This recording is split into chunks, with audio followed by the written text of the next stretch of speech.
Bonjour à toutes et à tous, bonjour ou bonsoir, bienvenue à vous si vous nous suivez sur YouTube. Alors ce ne sera pas en live pour cette fois-ci, mais en replay. Et si vous êtes avec nous dans la réunion Zoom, bah, vous devez être à aise. Bienvenue à vous, merci d'être là malgré l'annonce tardive de ce live animé par Jean-Marc Galland et Mathias Peglas. Salut Mathias. Salut Jean-Marc. Bon, donc on démarre une cinquième saison du live des AS. On s'est un peu tâté, mais finalement, on y va avec grand plaisir. On va reprendre des choses connues et puis quelque chose de nouvelle aussi. Donc dans les choses connues, on va continuer à parler du réseau des AS, bien sûr. Faire des retours d'expérience, des interviews sur des sujets vol libre en général. Ce soir, une interview consacrée au profil psychologique des pilotes, et spécialement des pilotes à risque, avec une invitée qu'on vous présentera dans quelques minutes.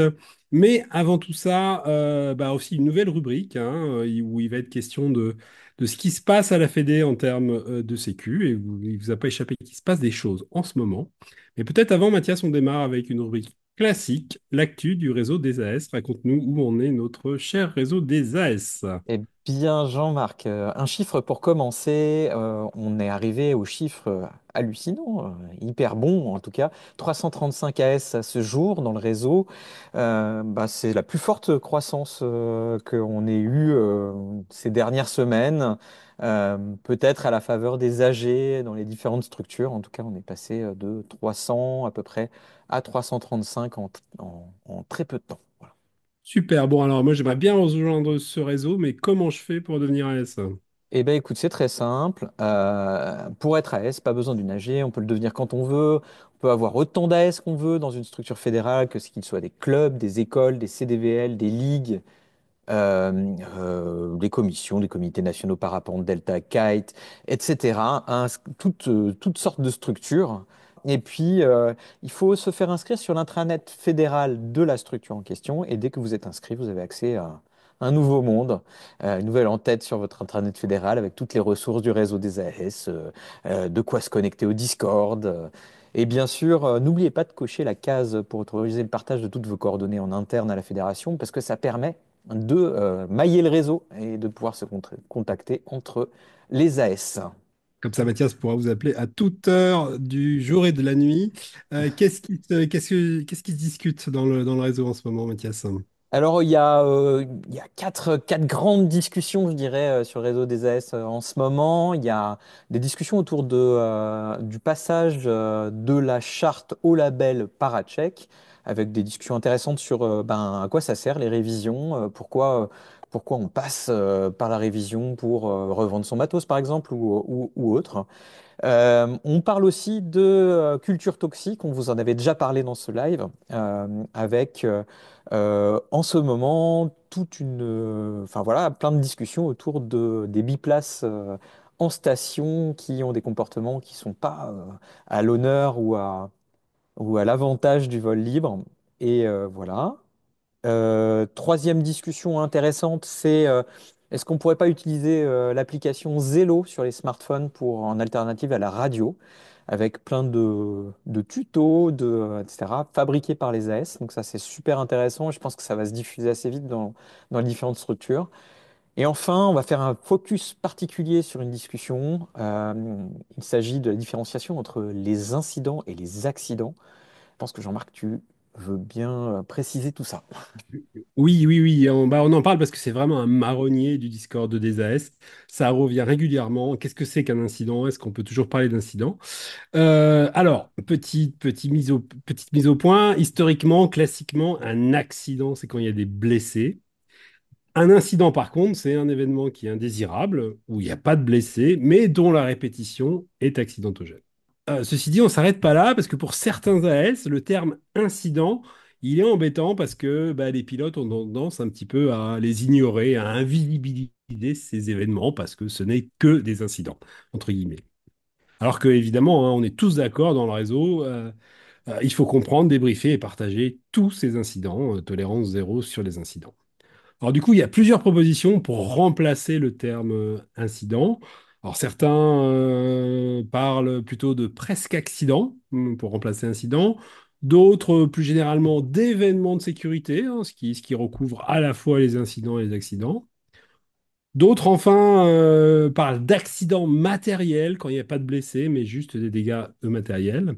Bon, donc voilà, tout ça est possible, hein, mais en tout cas, notre avis au live, c'est que peu importe le thème, le terme, par contre, ce qui importe, c'est que 100% des pilotes intègrent dès le début de leur progression que une bonne part de leur pratique consistera à analyser toutes leurs erreurs, slash incidents, slash événements de sécu, et que c'est complètement central dans leur progression. Merci Jean-Marc. Et on en vient donc à la deuxième rubrique de ce live qui lui aussi est classique et traditionnel. C'est le chiffre du mois et aujourd'hui c'est un chiffre assez particulier qu'on donnera pas encore parce qu'il est encore non officiel, on va dire. Mais on peut dire que c'est un nombre à 6 chiffres. Oui, on n'en dira pas plus. En fait, ce chiffre, c'est le chiffre pressenti du budget du système global de la sécurité, du système global de sécurité, le SGS à la FFVL pour 2025. Alors, on voulait vous le donner précisément, mais non, il n'est pas encore voté, validé, donc on ne peut pas le faire, c'est bien compréhensible. Mais en tout cas, l'info qu'on voulait faire passer, c'est que ce chiffre, il est en très, très forte hausse par rapport aux chiffres similaires des années précédentes. Donc, on a affaire vraiment clairement à un changement de braquet. Donc, ça ne vous aura pas échappé, hein. Il se passe des choses, ça bouge en termes de sécu à la Fédé. Du coup, on a estimé qu'il nous fallait une nouvelle rubrique dans ce live pour un peu faire le point régulièrement, tous les mois, des actions sécu portées par la Fédé et pilotées par le EGS en particulier.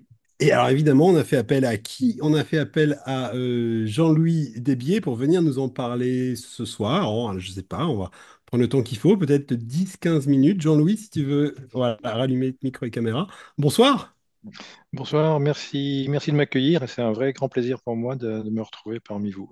J'ai Eh ben, vraiment écoute, beaucoup de Salut plaisir. Jean-Louis. Salut Jean-Louis. Merci à toi, on est très très content que tu sois là avec nous. Jean-Louis, tu es responsable du pôle pilotage du SGS, membre aussi du CD de la Fédé, deltiste, historiquement parapentiste aussi. Et Ouais, AS de son club. il y a au moins 5 raisons pour que tu sois parmi nous ce soir. Première question, il y a un certain nombre d'enquêtes de sécurité qui ont été lancées par le SGS. Elles sont à des stades de maturité différentes. Alors, il y en a une sur la compétition, une sur des exercices de tangage roulis spirale, et enfin une troisième, pour citer les principales, sur les oublis d'attache. Est-ce que tu peux nous faire un petit point de où en sont ces enquêtes respectives? Merci encore de m'avoir invité. Euh, Plusieurs enquêtes lancées. Alors, l'enquête sur la compétition, c'est une enquête de sécurité qui a débuté l'été dernier à la suite de l'accident mortel dans les au championnat de France et qui se traduit aujourd'hui par une mise en œuvre de cette enquête pilotée par une équipe, enfin, menée par une équipe projet et pilotée par un comité de pilotage dont je fais partie et dont les responsables de domaine font partie. Ensuite, on a ça, donc là, on est dans la mise en œuvre, c'est la compétition, la modernisation et la sécurisation de la compétition. On a ensuite une enquête sur le roulis de tangage et la spirale qui est lancée, qui est en cours d'exécution et pour lequel on aura des premiers résultats très rapidement avant l'AG et sur lesquels on va faire des préconisations très rapidement. Une deuxième enquête en cours donc lancée, l'enquête sur l'oubli d'accroche en biplace pour Delta et Parapente. Les deux sont Delta et Parapente, d'ailleurs j'ai oublié de le citer, qui est aussi lancé avec un groupe de travail, un comité de pilotage et des personnes qui travaillent sur le sujet. On a une dernière enquête qui est à terminer, on en a parlé il y a récemment, Jean-Marc, qui est l'enquête sur le parachute de secours qu'on doit boucler. Elle est finalisée à 90% et qu'on doit boucler. Tout ça, ce sont des enquêtes qui sont lancées. Et on a une nouvelle à ouvrir, qui est une enquête de sécurité sur la labellisation qui va voir le jour sous peu. Labellisation des écoles, pardon, je précise. Ok, super. Merci, merci Louis pour ce point du paysage des enquêtes de sécu. Peut-être sur celle qui est la plus aboutie, qui a déjà communiqué sur la compète, la première historiquement. Il y a des réactions parfois pas hostiles, mais en tout cas étonnées de cette enquête et inquiètes de la part de certains compétiteurs avec une crainte que ça se traduise, en tout cas dans un premier temps en 2025, par moins de compètes que possible. Qu'est-ce que tu peux dire là-dessus? Le sujet, pour la fédération, c'est de moderniser et sécuriser les compétitions et donc d'en faire le plus possible et d'avoir plus de compétiteurs que par le passé. Je vais d'abord préciser ça, c'est très important. La compétition, on veut la moderniser, on veut la sécuriser et on veut qu'il y ait plus de compétiteurs qu'avant. Pourquoi? Parce que la compétition, c'est une pratique semi-encadrée et donc c'est très intéressant d'avoir des pilotes en pratique semi-encadrée. Elle est en cours elle est finalisée au sens euh, des préconisations de son règlement. Une visioconférence a eu lieu la semaine dernière pour lancer la mise en œuvre. On a un travail à faire dans le mois qui vient le mois et demi qui vient sur la formation avec des rôles qui sont définis. Et mon espoir, c'est que à partir du fait de la connaissance de tout le monde de où on veut aller, nos organisateurs de compétition se lancent dans la partie. On a prévu tout au long de l'année 2025 de faire un comité de suivi et faire travailler pour 2026 des gens sur les évolutions à avoir de ces règlements qui sont en cours. Ok, super. Donc, ce que je comprends, c'est que c'est pas gravé dans le marbre, qu'il y a des choses qui vont évoluer encore. Peut-être 2025 pourrait être une année de transition, mais en tout cas, la direction est clairement tracée avec cette enquête de Sécu. Autre point sur lesquels j'avais envie de te lancer, ces dernières semaines, il y a eu deux événements plus ou moins tragiques qui ont eu lieu à Méribel. Ça a beaucoup diffusé, surtout sur tous les réseaux sociaux. Donc le premier, il est dramatique, c'est une collision entre un biplace et un avion de tourisme qui se solde par la mort des passagers de l'avion. Et le biplace s'en sort grâce au parachute de secours. Et bah peut-être parle-nous de celui-là, puis ensuite j'évoquerai le deuxième. D'accord. Juste pour peut-être préciser, parce que je ne l'ai pas dit et c'est important de le dire, c'est aussi probablement une des premières fois où la fédération, avec toutes ces enquêtes de sécurité, ce travail fait où on associe au maximum les acteurs de terrain. La totalité, si on regarde la totalité des enquêtes qui sont lancées ou en cours de déploiement, on a plus d'une centaine de personnes du monde associatif, des élus et des salariés ou conseillers techniques qui sont associés dans tout ce travail qui est fait. C'est assez fantastique. C'est une grosse révolution quelque part pour la fédération qui est capable maintenant d'associer un volume significatif de personnes pour fonctionner. L'enjeu, c'est de faire ce qu'on appelle l'intelligence collective, de travailler en intelligence collective et de réunir autour de nous des experts pour avancer. Voilà, je voulais juste préciser ça. Eh ben, C'est pas neutre, hein. tu fais très bien de le Ouais. préciser parce que ça fait partie parfois des Les critiques un peu crispations. sorties de nulle part qu'on entend sur les réseaux sociaux de dire que voilà, c'est le GES, c'est une structure technocratique dans son coin qui décide sans consulter. C'est pas du tout, comme tu viens de le préciser, le principe du AGS. C'est au contraire d'associer les acteurs et c'était le cas dans toutes ces enquêtes de sécu. Sur, Tout à fait, tout à sur la fait. Et juste collision. pour dire, en Ouais. termes de méthodologie, les équipes travaillent, les comités de pilotage sont des responsables de domaine de la fédération. Et donc, d'un côté, un travail qui est fait qui est riche, hein, on va le voir sur les prochaines enquêtes qui sortent, qui est riche et qui est recentré par les dirigeants de la fédération sur un certain nombre de sujets. Ça permet de challenger les idées des personnes et donc c'est aussi une nouveauté. On pilote quelque part. Pas notre parapente ou nos deltas, mais on pilote nos études. Super. Merci, excusez-moi de prendre notre un peu long. Non, Pas de non, souci. bah, hyper important. Euh, E- Emeribel, collision, tu veux nous en dire quelques mots?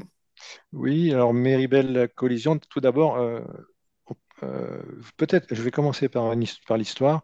Il y a quelques années en arrière, lors d'un comité directeur, on a décidé collectivement de mettre en œuvre le parachute de secours. Vous vous souvenez, ça avait fait un tabac à l'époque sur tout ce qui était en école et dans les biplaces.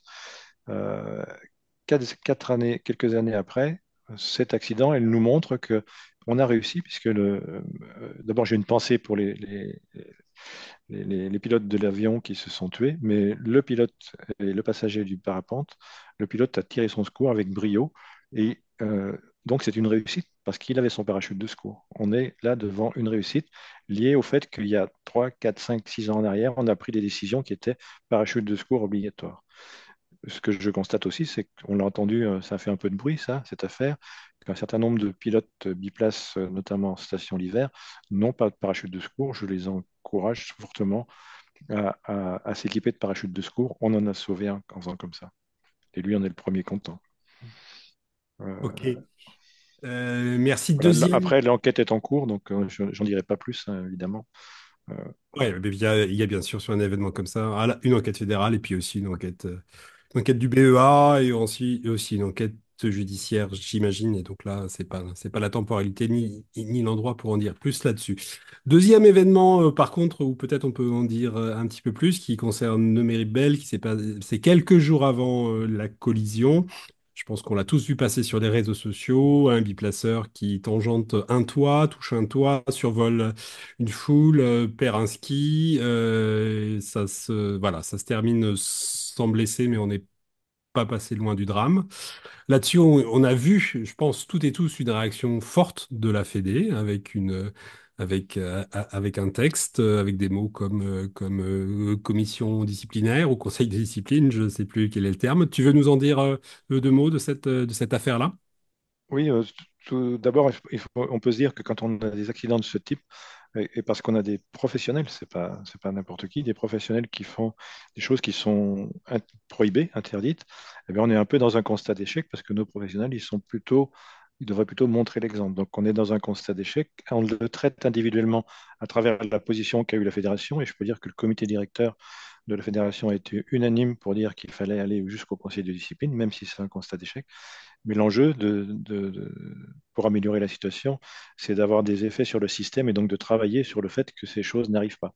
Et pour ça, l'axe sur l'apprentissage et la culture aérienne qu'on a lancé, les axes sur la culture aérienne et l'apprentissage qu'on a lancé sont à terme des solutions pour éviter que ces choses arrivent. Ok, donc ouais, on a bien compris, la solution, c'est pas de punir des individus déconnants, entre guillemets, mais c'est de changer le système pour que la culture change et que ce genre de comportement devienne, C'est ça. Pour voler, soyons disparaisse. responsables et proactifs. Mhm. Ok, Exactement. peut-être. Ouais, Oui, je sais pas. Mathias? Ouais, moi je te poserai une question sur les EDS, hein, justement, pour revenir un peu Oui, sur le sujet.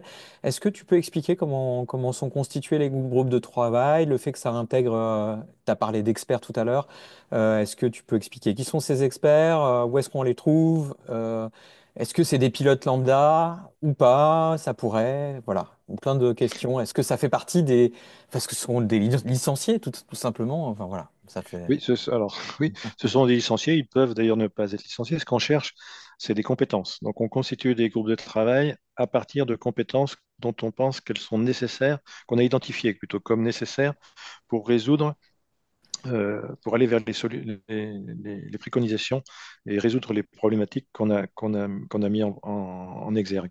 Donc, des compétences. On va chercher des compétences, on regarde la représentativité, et à partir de là, on fait des choix, on questionne les personnes, on fait des choix. Quand je dis le on, c'est les chefs de projet. On nomme un chef de projet pour bosser sur le sujet, un ou deux chefs de projet. Dans les deux dernières EDS, on a nommé deux co-chefs de projet.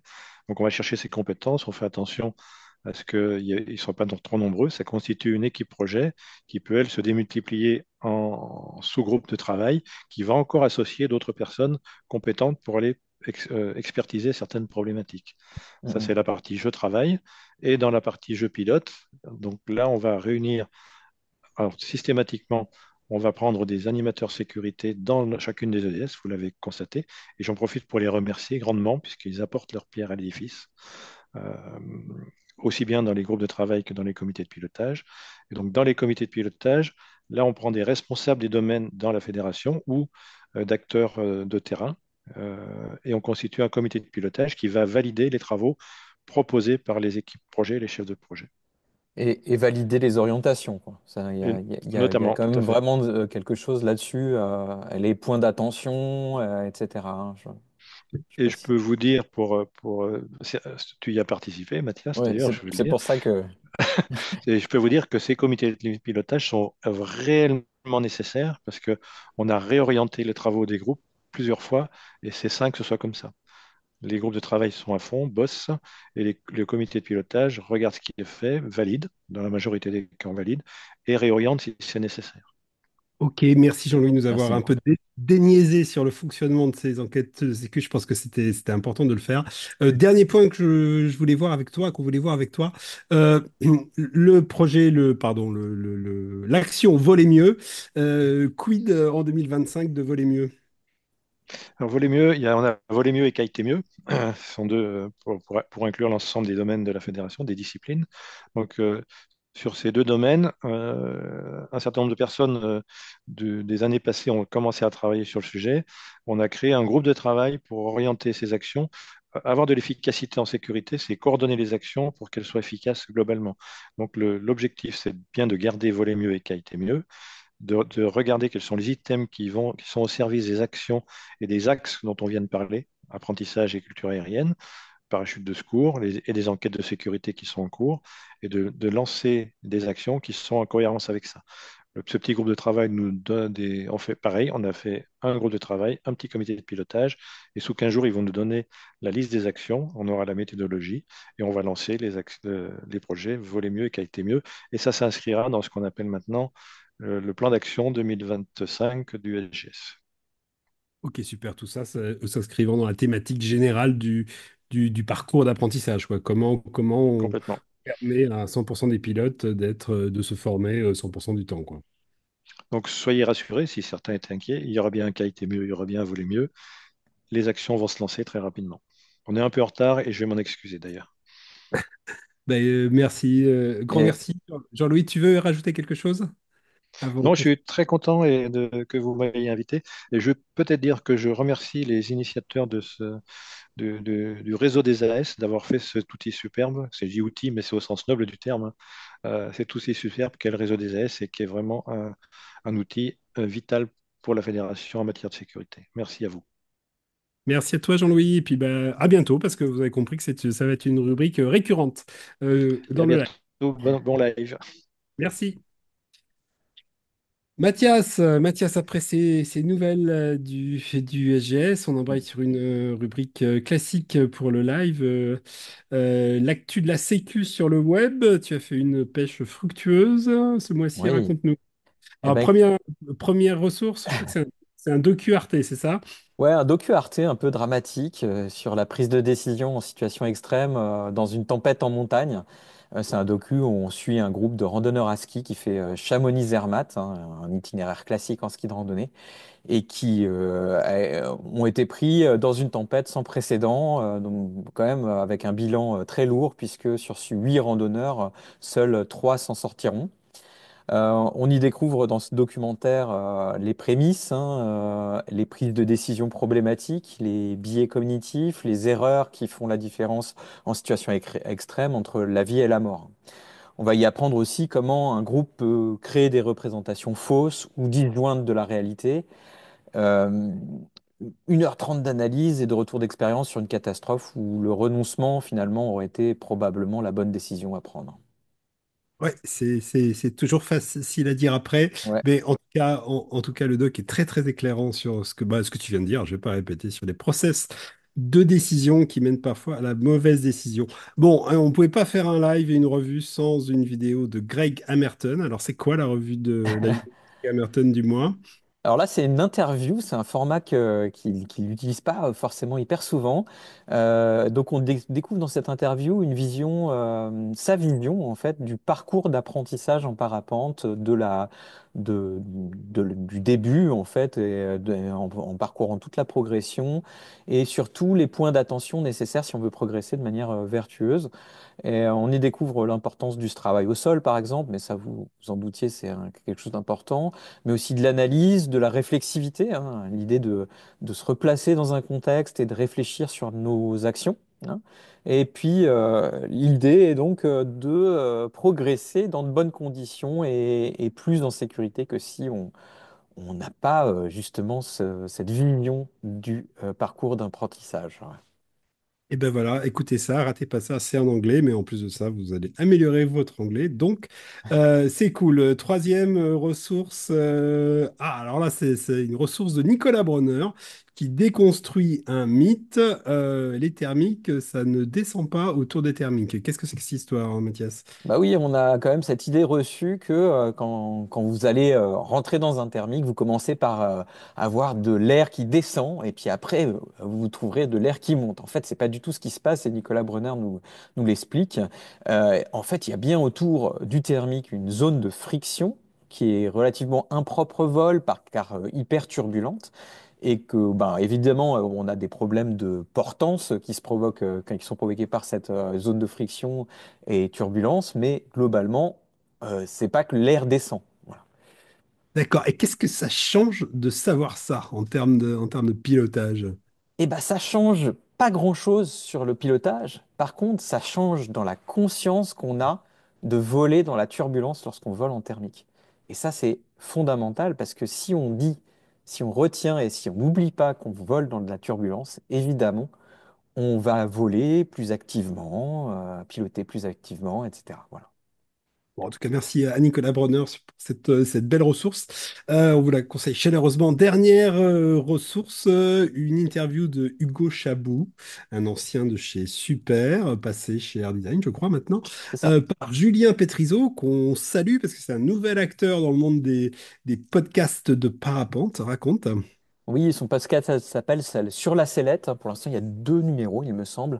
Donc, petit nouveau dans le podcast Parapente. Julien Pétrizot nous amène à la rencontre de concepteurs et d'acteurs du vol libre qui font date et apporte une vision rafraîchissante de l'activité, hein, avec beaucoup de culture, hein, du vol libre, culture à la fois de la conception des ailes, par exemple, mais aussi du parcours d'apprentissage, je vais en parler. Et avec Hugo Chabou, on apprend plein de choses sur la conception des ailes, justement, sur les tests qu'on fait pour changer et pour faire évoluer les compromis pour chaque catégorie d'aile, chaque pratique. Et donc, c'est des vidéos qui sont relativement longues, hein, puisqu'on a des interviews qui font plus d'une heure. C'est donc très fouillé, très technique aussi par certains aspects, mais toujours très pédagogique. Vous pourrez voir aussi donc, cette vidéo sur le parcours d'apprentissage dans la même série de podcasts, une interview de Alain Didier. Voilà, je Ouais, vous super. recommande. On vous conseille tout ça chaleureusement et puis on est très content d'avoir Julien Pétrizeau qui apporte sa pierre avec cette série sur la sellette, la série de podcasts vidéo.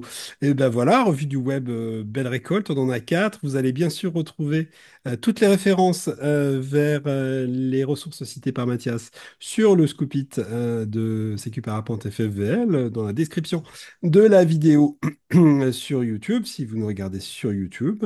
On arrive bah, au plat principal de ce live, l'interview, donc la deuxième interview. Après Jean-Louis, on a le plaisir d'avoir avec nous Mathilde Régnier. Bonsoir Mathilde. Est-ce que tu peux rallumer micro et caméra? Mathilde, Bonsoir et merci de m'accueillir. grand merci à toi d'être avec nous. On est très très content de t'avoir. Mathilde, tu es psychologue, c'est ton métier. Et tu es parapentiste. Alors, on s'est connus parce que tu nous as sollicité à la FFL pour qu'on aide à la diffusion d'un questionnaire. Un questionnaire, donc, pour une enquête, une étude scientifique, hein, pour essayer de comprendre s'il y a des traits psychologiques particuliers qu'on retrouve parmi les accidentés en parapente. Alors, on va bien sûr parler de ce travail cette enquête hein, qui démarre.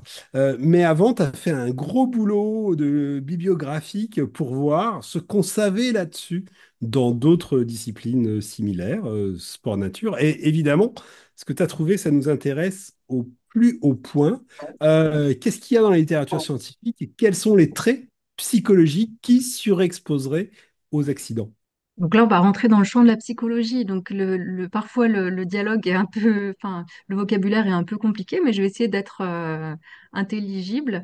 Donc déjà, effectivement, dans la littérature, on va retrouver chez les personnes qui vont pratiquer des sports à risque. Donc ce qu'on appelle sport à risque, donc ça va de léger à risque élevé. Donc dans les risques légers, on aura plutôt ce qui est golf, bowling, tennis. modéré box rugby et élevé, on est plus sur les choses autour du base jump, wingsuit, alpinisme, etc. Et du coup, le parapente, même si la pratique n'est pas toujours risquée, ça fait partie quand même des sports à risque parce que ben, c'est un environnement qu'on ne peut pas forcément contrôler avec des situations imprévisibles et puis dans l'air, etc. Et effectivement, on retrouve déjà dans la littérature une personnalité, un type de personnalité pour des personnes qui vont être dans ces sports à risque élevé. Et notamment, et c'est là où je rentre dans le vocabulaire de la psychologie, dans les traits de personnalité, dans les modèles de traits de personnalité, euh, comment dire, schématiquement, il y a 5 grands traits de personnalité. Donc, je ne sais pas si je parle de ces traits de personnalité ou pas. Je vais dire les mots, puis s'il y a des questions, je répondrai. Donc, il y a ce qu'on appelle l'extraversion, le névrosisme, je dis les mots, ouverture à l'expérience, agréabilité, conscienciosité. Ce sont 5 grands traits de personnalité. Il faut le voir un petit peu comme un continuum. On peut se situer chacun d'un côté ou d'un autre des continuums, donc des extrémités de ces 5 facteurs de personnalité. Et par rapport au sport à risque, ce qu'on va retrouver, c'est que c'est des personnes qui présentent comment dire, euh, un haut niveau d'extraversion, qui sont plus des personnes qui vont pratiquer des sports à risque que les autres sports. Donc, qu'est-ce que c'est un haut niveau d'extraversion? C'est quelqu'un qui va avoir tendance à rechercher la stimulation sociale, à éprouver des émotions positives, énergiques, expressives. C'est ce type de personnes-là.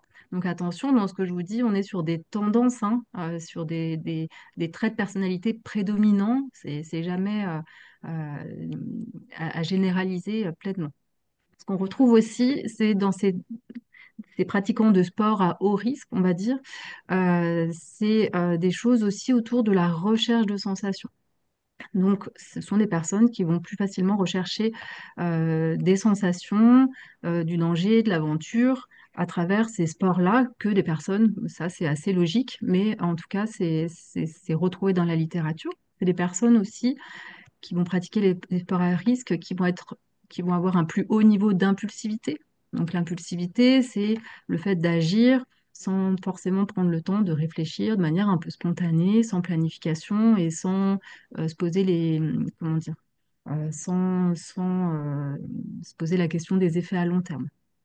Et puis, on va retrouver aussi plus des personnes qui vont présenter une forme d'alexithymie. Alors, l'alexithymie, on va dire que c'est des difficultés à identifier, comprendre, exprimer ses émotions. Juste qu'on comprenne bien, là, tous les traits que tu nous détailles, c'est des traits qu'on retrouve chez les pratiquants de ces sports ou qu'on retrouve surreprésentés parmi les pratiquants de ces sports dans les accidentés. Alors, là, c'est vraiment globalement chez les personnes qui pratiquent les sports à haut risque.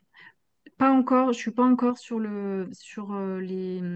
ceux qui ont plus d'accidents que les autres. En fait, dans la littérature, il y a vraiment beaucoup, beaucoup de papiers d'articles, de recherches sur la différence de personnalité entre ceux qui pratiquent des sports à risque par rapport aux autres. Et il y a finalement très peu d'informations sur, ben, parmi les personnes qui présentent ces sports à risque, ben, quelles sont celles qui ont peut-être plus d'accidents que d'autres. Et Alors, c'est le peu ça le but de d'informations la qu'il y a recherche. là-dessus, d'accord, et le peu d'informations qu'il y a là-dessus sur ceux qui pratiquent et qui sont plus exposés, qu'est-ce qui sort C'est comme... un petit peu les mêmes choses, globalement. Il y a une étude, notamment sur le parapente, qui date de 2003, donc qui est déjà un petit peu vieille, qui compare 34, donc les échantillons sont tout petits, parapentistes pratiquants réguliers à 34 personnels d'un collège, donc c'est une étude de Franquès de 2003, et ils vont retrouver là une recherche de sensations plus élevée pardon, je ne parle pas du tout des comportements imprudents, je suis restée sur les parapentes, mais je vais y venir après.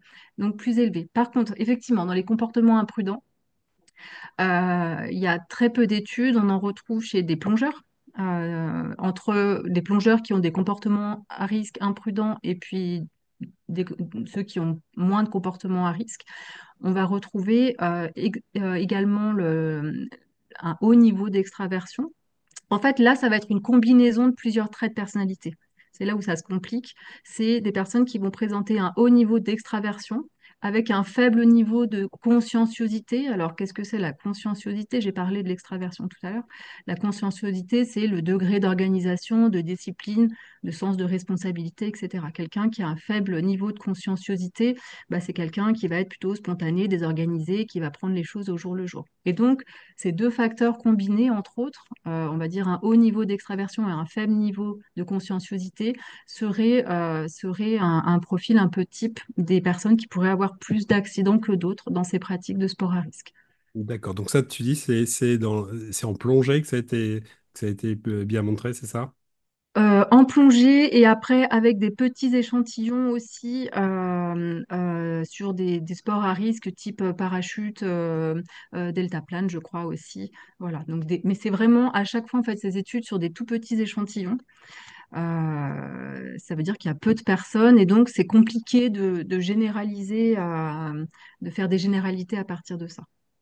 Donc, on a besoin d'en savoir plus, on a besoin d'une confirmation et on a besoin d'un plus gros échantillon. Donc, ça nous amène directement à ton travail, à ton étude. Bah, tu veux nous en parler? De quoi tu as besoin? Comment on peut t'aider pour avancer là-dessus?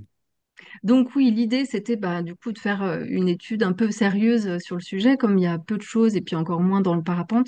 De quoi j'ai besoin? Ben, en fait, de personnes qui répondent à l'étude, le plus de personnes possible, donc des personnes qui pratiquent le parapente. C'est une recherche vers la première phase, on va dire, qui était que les universités, donc c'est l'université Savoie-Mont-Blanc et l'université de Montpellier, qui sont sur ce projet-là, ben, déjà acceptent le projet. Donc ça, c'est la première phase. On appelle ça le comité éthique et recherche qui valide que la recherche respecte les normes éthiques. Donc première phase, OK. Maintenant, la phase qui arrive, c'est ben, que le plus grand nombre de personnes répondent à cette étude et qu'on mette à disposition cette étude au plus grand nombre. Alors, parlons précisément le plus grand nombre. Il t'en faudrait combien idéalement? Le minimum, je dirais que c'est 500. Après, plus on en a, mieux c'est, parce que bah, plus on en a, plus les données qu'on va avoir vont être solides et vont vouloir dire quelque chose. Ok, alors question pratico-pratique, hein. Moi, je suis pilote dans mon coin, j'aimerais bien t'aider, mais combien de temps ça va me prendre de participer à ton enquête, de remplir ce questionnaire? Donc ça prend un petit peu de temps, effectivement. J'ai regardé tout à l'heure, j'ai quelques données déjà. On a testé le questionnaire auprès de quelques pilotes et j'ai regardé très exactement les moyennes de temps qu'ils ont mis à répondre. Donc ça prend exactement à peu près en moyenne une trentaine de minutes. Ok, super. Et alors, c'est juste un geste altruiste, on te le donne comme ça, et puis ensuite les données s'en vont, on les voit plus, ou qu'est-ce qui va se passer quand tu auras compilé toutes ces données? Est-ce que tu comptes faire un retour à la communauté? Oui, l'idée, c'est de faire un retour à la communauté et de pouvoir collaborer le plus possible avec la FFVL. C'est vraiment ça l'idée. Et ben, notamment de pouvoir essayer de publier un article pour que justement ces données-là puissent être utilisées dans la littérature et servir à d'autres s'il y a besoin. Ok, alors Merci. j'ai une dernière question super naïve. Tous ces traits psychologiques dont tu nous as parlé, la lexithymie, etc., on a vraiment des tests très très clairs pour estimer notre degré de lexithymie à chacun. Ça tient la route scientifiquement? Ouais, bien sûr. Et c'est pas du tout, enfin, c'est une question très intéressante. Merci de la poser parce qu'effectivement, et ça sera l'objet de questionnaires dans cette étude, c'est que ces questionnaires, c'est pas moi qui les ai inventés, c'est des questionnaires qui sont validés dans, comment dire, qui sont validés dans la recherche en psychologie, avec effectivement toutes ces dimensions psychologiques qui sortent de comment dire, de modèles sérieux en psychologie sur la personnalité, sur les autres traits qu'on retrouve, et puis les variables émotionnelles, etc. Donc, ce sont des questionnaires qui sont validés et qui sont un peu standards et qui sont utilisés et dans la recherche et bah, parfois auprès de personnes directement. Super. Mathias, je crois que tu as Ouais. deux questions à remonter pour Mathilde. En fait, j'en ai même plus maintenant parce que il y en a j'en avais deux questions il y a quelques minutes. On va commencer par les premières. La première question, c'est est-ce qu'une personne qui pratique un sport à risque et qui exerce un métier à risque, eh ben, est-ce qu'il a des comportements différents? Est-ce que ça, vous êtes déjà en... Est-ce que la littérature dit des choses là-dessus?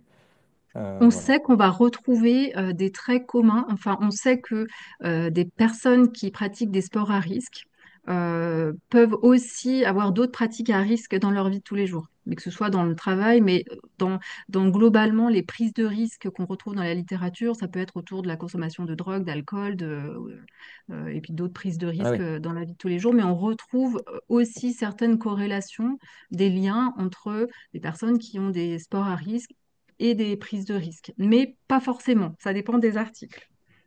D'accord. Alors toujours sur cette question des activités à risque, des pratiquants de sport à risque, est-ce que tu as cité plein de critères enfin, d'évaluation euh, de ces pratiques à risque ou des traits de caractère? Est-ce qu'ils peuvent juste avoir une partie des critères et ça suffit pour avoir des pratiques à risque ou est-ce qu'il faut que tu aies la totalité des éléments que tu as évoqués tout à l'heure? Est-ce que ça en est C'est en l'état vraiment une là? combinaison de facteurs. C'est vraiment Ok, une combinaison d'accord. de facteurs et on va parler de tendance, mais c'est vrai que quand on se situe dans la recherche, on est obligé de faire des moyennes, des généralités, des corrélations, donc on va retrouver ces tendances-là, mais bien évidemment c'est multifactoriel et on va retrouver aussi d'autres facteurs corrélés. Génial, merci beaucoup pour cette réponse. Il y a Alain qui pose la question des biais cognitifs. Est-ce que si on fait rentrer les biais cognitifs dans l'enseignement et la progression en parapente, est-ce que ça pourrait améliorer ou en tout cas changer les comportements? Est-ce qu'on a aussi des éléments dans la littérature qui diraient des choses comme ça? Voilà. Là-dessus, il n'y a pas, alors à ma connaissance, bien évidemment, il n'y a pas de données de la littérature là-dessus. Par contre, comment dire, mon métier de psychologue me fait dire que bah oui, si on donnait un peu plus d'infos sur les biais cognitifs dans la pratique du parapente, il me semble que ce serait vraiment intéressant pour les pratiquants d'avoir notion de ça. Autre question qui est peut-être un peu provocante, c'est est-ce que tu penses que la témérité, c'est une qualité nécessaire aux parapentistes et ou à la gestion des risques, à la prise en compte du danger, etc. Ben, en fait, enfin, la témérité, si on la retranscrit dans un facteur psychologique, parce que c'est un mot qu'on utilise un peu dans la vie de tous les jours, mais pas forcément dans les processus psychologiques, euh, j'ai pas d'idée, mais ce que je vais retranscrire, moi, c'est plutôt en termes de recherche de sensations. Donc, la recherche de sensations, euh, on, on n'est pas sûr, bien sûr que la recherche de sensations fait que les personnes vont plus s'orienter vers des sports à risque, mais ça ne veut pas dire qu'ils vont avoir une pratique risquée. Il y a vraiment une différence entre bah, je fais un sport à sensation à risque, ou peut-être que là, le degré le trait de personnalité recherche de sensations sera plus élevé que dans la moyenne de la population générale chez ces personnes-là. Par contre, et justement, là, ça sera un petit peu l'objet de l'étude, c'est savoir si ce trait recherche de sensation, il est encore plus élevé chez ceux qui vont avoir un comportement imprudent que chez ceux qui n'en ont pas. Oui, il y a dans la littérature, il me semble aussi pas mal de gens qui se disent OK, faut que je me sente vivant, quoi. Une Oui, alors façon de se sentir effectivement, vivant. qu'on retrouve dans les données, on retrouve beaucoup de choses autour aussi bah, de la régulation des émotions. Des personnes qui vont utiliser parfois des pratiques à risque, je vais élargir, pour réguler un peu les émotions, se sentir vivant ou oublier des choses négatives, etc. Donc effectivement, il y a aussi tout ce côté-là. Euh, Après, à voir si ce sont des facteurs qui peuvent rentrer en compte dans des comportements imprudents qui peuvent mener à des accidents ou pas. Merci beaucoup. Ouais, je crois que j'ai. Super. Ah, attends, j'ai peut-être une dernière question. C'est quoi le bon état d'esprit pour exercer un sport à risque alors?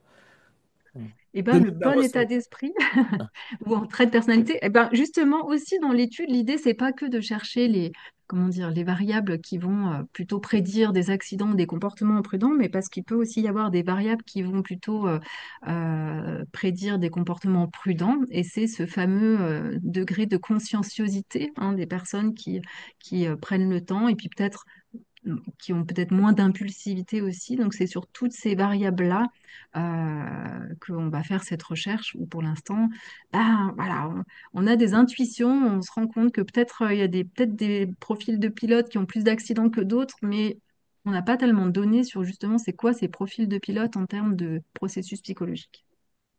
Ok, merci beaucoup. Super, merci beaucoup. Mathilde, ben, on est Forcément, il y a plein de vraiment. questions, mais En toute voilà, façon, voilà, c'est ça. on va nécessairement te réinviter pour que tu nous racontes les résultats de ton enquête dans, je sais pas, dans quelques mois, j'imagine. En attendant, eh ben, vous pouvez trouver le lien vers l'enquête de Mathilde sur le Scoopit FFL de Sécu Parapente. Et puis, surtout, les AS, on compte sur vous chaudement pour diffuser largement l'enquête de Mathilde. Mathilde, tu veux rajouter quelque chose? Ben que probablement, enfin voilà, c'est encore en pourparlers, on va dire, avec la FFVL et puis peut-être les différentes ligues, mais l'idée c'est vraiment effectivement de faire une diffusion nationale. Donc là déjà par rapport à ce lien qui est sur le Scoopit, mais voilà, j'espère bien que avec la fédération, on arrivera à mettre en place quelque chose pour que l'ensemble des clubs puissent avoir l'information et la diffuser à leurs adhérents. Génial, Super, merci ben, beaucoup. merci beaucoup Mathilde. Et puis encore une fois, connaissez-vous vous-même en parapente et voilà, ce genre de travail ne peut qu'aider à ça et y contribuer. Grand merci à toi Mathilde et puis à Merci tous à les... vous, à bientôt. Merci beaucoup, Mathilde. On en est où Mathias? Eh ben, je sais plus, là, on est perturbé. Ce serait pas l'animateur du mois par hasard? Ouais, L'AS je crois qu'on en vient à cette rubrique-là habituelle, là pour le coup, classique. On va donc passer à l'animateur sécu du mois. On a le plaisir aujourd'hui d'avoir avec nous Bernard Leflemme. Et donc animateur sécu du mois, deuxième animateur sécu du mois, qui vient des Piaf MJC de Villebon-sur-Yvette. Salut Salut, tout le monde, salut Bernard. c'est Mathias et Jean-Marc. Donc le jeu, c'est de te soumettre un flot de questions standards, toujours les mêmes. Et donc je vais laisser Première question, Jean-Marc première question, poser les questions. Bernard. Mais où est donc ton club? Moi, je sais, mais pas les gens qui nous écoutent. Bah, c'est la capitale internationale de Villebon-sur-Yvette. Donc c'est une petite ville au sud de Paris qui a la situation exceptionnelle d'avoir deux clubs dans cette petite ville en plaine, ce qui est assez rare. Donc Villebon-sur-Yvette, et puis on a un site de Treuil sinon au sud de l'Essonne à Méréville. Combien il y a de membres au Piaf? École compris, on est entre 90 et 100 en général. Là, c'est en cours, en train de croître pour la réinscription, mais c'est entre 90 et 100. Et donc ouais, on comprend que c'est donc un club école, ouais, ce qui est suffisamment rare pour le mentionner. Voilà. Ouais. Ok, super. Quelles sont les pratiques des PIAF MJC Villebon? En point vue, j'aurais tendance à dire que le plaineux, il n'a pas de religion et il va là où ça vole. Il n'a pas sa petite montagne préférée et tout ça, donc il va là où ça vole. Donc on vole sur site, on vole au treuil, pas mal. On est à 400 et quelques, 400 ou 500 treuillés par an, ce qui est quand même ce qui est très honorable. Et sinon, bah, bord de mer, montagne, quelques crosseux, très bons crosseux même. On a pas mal de gens qui veulent faire du cross et on a quelques très bons crosseux. Et quelques adeptes du marché vol, mais ceux-là, ils sont plutôt frustrés. D'accord. Et toi, tu voles depuis quand? Moi, depuis 7 ans à peu près, mon premier stage, c'est pour mes 40 ans. Ça a commencé doucement et puis bah, je m'y suis mis plutôt pas mal, notamment les dernières, qui était une très très bonne année pour moi. Ok, super. Un truc que tu adores en parapente, Bernard. Alors, un seul, ce serait difficile, mais ce que j'adore en fait en parapente, quand on y pense, c'est en fait la versatilité du parapente. D'un jour à l'autre, t'as pas forcément envie de faire le même vol. Un petit vol, enfin, le cross, tu vas aller gratter ou tu as envie de faire quelques figures avec modération et en sécurité toujours. Ou alors tu peux faire le petit vol du soir contemplatif, un plouf d'un quart d'heure. C'est des fois au soleil couchant, c'est tout simplement génial.